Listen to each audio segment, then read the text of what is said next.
Hi Colchester, I'm Amy Minor, your Superintendent of Schools. Welcome to our Your Vote Matters video series, where we take you into our schools and give you a glimpse of how we put your tax dollars to work every day for the children of our town.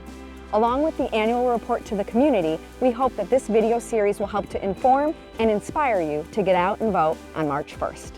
With problem and solution. Remember we talked about that last week? Student enrollment in Colchester continues to be steady, hovering around 2,200 students across our 5 schools.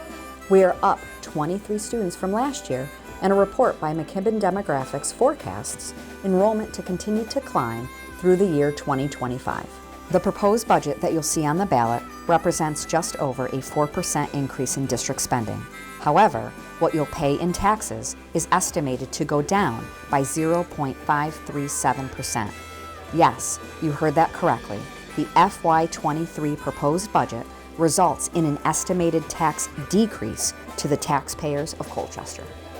As we continue to recover from the impacts of this pandemic, our proposed budget maintains the current level of programming, curriculum, and services to our students. It also adds several positions that are critical to our recovery plan. These additional positions will be paid for using federal ESSER funding that is set aside specifically to help our students, staff, and the district recover from the effects of the pandemic. Here's what we're proposing.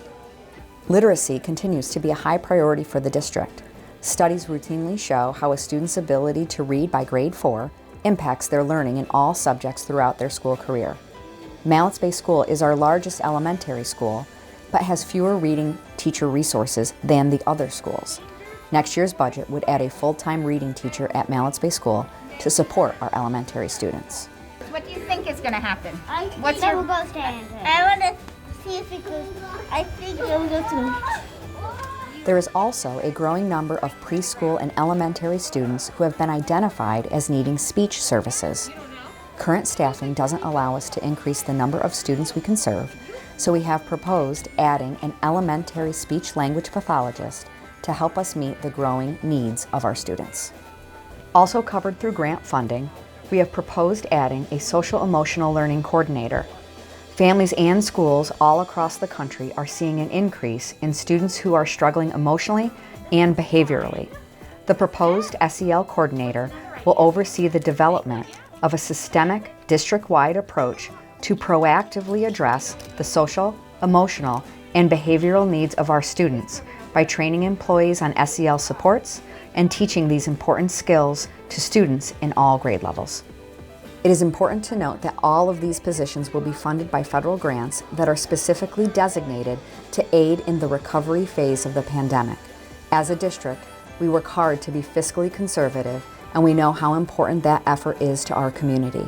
We continue to be one of the lowest per pupil spending districts in Chittenden County. In our next video, we'll hear from our very own students about why Colchester School District is a special place to learn and grow. Also, keep an eye out for our annual report to the community, which will be in your mailboxes soon. Mark your calendars to vote early by mail or in person at Colchester High School on March 1st. Please remember to vote no matter how you do it, because your vote matters.